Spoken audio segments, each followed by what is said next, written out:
Iran ও ইসরায়েলের চলমান সংঘাতের প্রেক্ষাপটে ২০ জুন জাতিসংঘ নিরাপত্তা পরিষদের একটি জরুরি বৈঠক অনুষ্ঠিত হয়। বৈঠকের সবচেয়ে আলোচিত বিষয় ছিল ইরান ও রাশিয়ার কড়া ভাষায় ইসরায়েল ও যুক্তরাষ্ট্রের সমালোচনা। বিস্তারিত থাকছে জান্নাতুন নাহার জেরির ডেস্ক রিপোর্টে।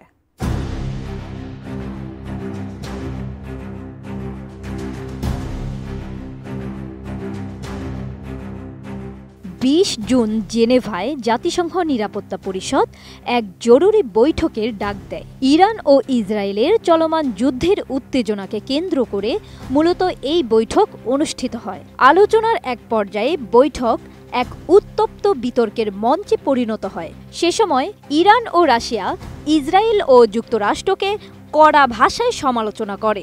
নিউ ইয়র্ক টাইমসের এক প্রতিবেদন থেকে এমন তথ্য জানা যায়। দশকের পর দশক ধরে সীমিত সংঘাত ও গোপন লড়াই চলার পর গত সপ্তাহ থেকে ইরান ও ইসরায়েলের মধ্যে সরাসরি তীব্র লড়াই শুরু হয়েছে। ইসরায়েল অভিযোগ করছে তেহরান গোপনে পারমাণবিক বোমা বানাচ্ছে, যা তাদের নিরাপত্তার জন্য হুমকি। তাই আত্মরক্ষার দাবি তুলে তেল আবিব ইরানে বিমান হামলা চালিয়েছে। পাল্টা জবাবে ক্ষেপণাস্ত্র ও ড্রোন ছুড়েছে ইরান।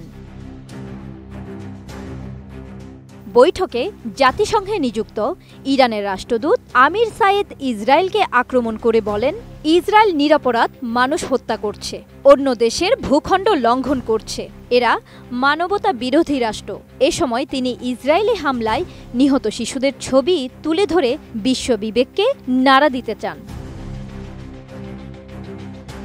টানা সপ্তমবারের মতো বেস্ট টিস্যু পেপার ব্র্যান্ড হিসেবে স্বীকৃতি পেয়েছে বসুন্ধরা টিস্যু। পাশাপাশি রাশিয়ার রাষ্ট্রদূত ভ্যাসিলি নেভেনজিয়া যুক্তরাষ্ট্র ও পশ্চিমা দেশগুলোর দিকে আঙ্গুল তুলে বলেন, ইরানের পারমাণবিক বোমা বানানোর কথা ভিত্তিহীন গুজব। এ গুজব ছড়িয়ে পশ্চিমারা আসলে ইসরায়েলি আগ্রাসনের সহযোগী। এরা ভয়াবহ অস্ত্রের মতোই বিপজ্জনক। এদিকে যুক্তরাষ্ট্রের অন্তর্বর্তী প্রতিনিধি ডোরোথি ক্যামিল সে পাল্টা দাবি করে বলেন, মধ্যপ্রাচ্যের অস্থিরতা ও সন্ত্রাসের মূল কেন্দ্র ইরান। তিনি স্পষ্ট করে জানিয়ে দেন, যুক্তরাষ্ট্র ইসরায়েলের পাশে আছে এবং থাকবে। তবে যুক্তরাজ্য ও ফ্রান্স তুলনামূলকভাবে সংযত সুরে উভয় পক্ষকে উত্তেজনা কমাতে আহ্বান জানিয়েছে। চীনের প্রতিনিধি ফুকুংও সরাসরি যুক্তরাষ্ট্রের সমালোচনা না করলেও ইসরায়েলের হামলার তীব্র নিন্দা করেন এবং অবিলম্বে যুদ্ধবিরতির আহ্বান জানান। জাতিসংঘের মহাসচিব অ্যান্টোনিও গুতেরেস বলেন, ইরান বহুদিন ধরেই পারমাণবিক বোমা তৈরির চেষ্টা করছে না বলে দাবি করলেও এর বিশ্বাসযোগ্যতার ঘাটতি আছে। এজন্য দরকার কূটনীতি ও পূর্ণ আন্তর্জাতিক পর্যবেক্ষণ। মহাসচিব উত্তেজনার এই পরিস্থিতিতে সব দেশকে সতর্ক থাকতে আহ্বান জানান। জান্নাতুন Nahar Jerry, desk report, ATN news.